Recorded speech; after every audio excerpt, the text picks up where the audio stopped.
என்ன கதை இது அப்படிங்கிறதே நமக்கு ஒன்றும் புரியாத மாதிரி போயிட்டுருக்கு. மகாநதி குடும்பத்துக்கு இப்போ வந்து பார்த்தீங்கன்னா, அந்த வீடு கொடைக்கானல்ல இருந்த வீடு ரொம்ப நாளாவே சும்மா தான் இருந்துச்சு. அவங்க அப்பாவோட ஞாபகம்னு வச்சிருந்தாங்க. திடீர்னு கங்கா இப்ப என்ன பண்றாங்க, இல்ல எனக்கு வந்து அந்த வீட்ட வித்துட்டா, அதுலேருந்து வரக்கூடிய பணத்த வச்சு நான் வந்து என் கணவர வந்து ஃபாரின்லேருந்து வர வச்சுருவேன்.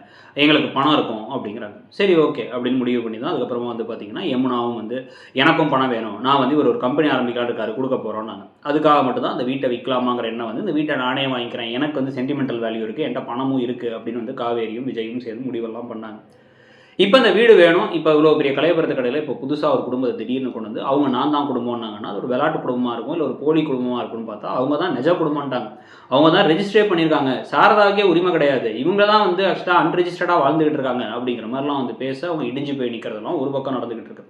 போலீஸ்காரங்களே எங்களால ஒண்ணும் பண்ண முடியாது அப்படின்னு கைய விரிச்சுட்டு போக, இந்த பக்கம் அன்பு கின்பெல்லாம் எல்லாரும் அப்படியே கொதிச்சு எழுந்து என்ன பண்ணாலுமே அதுக்கான எந்த ஒரு விஷயமும் நடக்கல. இப்ப நமக்கு யார் மேல இதுல அனுதாபப்படுறது, யார் மூலமா அந்த கதைய பார்க்கறதுங்கிறதே நமக்கு புரியாத அளவுக்கு ஒரு கிளம்சியான ஒரு ரைட்டிங். ஸோ அதனால தான் அந்த கதை எங்கெங்கேயோ தறிகட்டு போயிட்டு இருக்கு. இப்ப நீங்க வந்து பாத்தீங்கன்னா, சாரதா உங்களுக்கு ஆரம்பத்துலருந்து பாத்தீங்கன்னா, ஐயோ! அவங்க பாவமே அவங்க நெறைய கஷ்டப்பட்டுருக்காங்களேன்னு நெனைக்க தோணும். ஆனா அவங்க வந்து பாத்தீங்கன்னா, சில சமயங்கள்ல மனசாட்சி இல்லாம பேசுறாங்களோன்னு நெனைக்கவும் தோணும். ஏன்னா இந்த குடும்பம் எப்ப பார்த்தாலும் கெஞ்சிக்கிட்டும் பாவமா தான் கிருஷ்ணாவ தவிர மிச்சம் 2 பேரும் இருக்க மாரி காமிக்கிறாங்க வேற.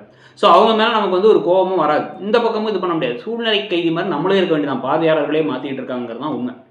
இன்னொரு பக்கம் வந்து பார்த்தீங்க அப்படின்னா, இதனுடைய பர்ப்பஸ் என்ன? ஒருவேளை சந்தானம் திருப்பி வரப்போறார். அவர் சாகவே இல்ல. ஒரு ட்விஸ்ட் இருக்கு அப்படின்னு வந்து யூசுவலா சீரியலெல்லாம் உயிர் குடுத்து கூட்டு வருவாங்கல்ல.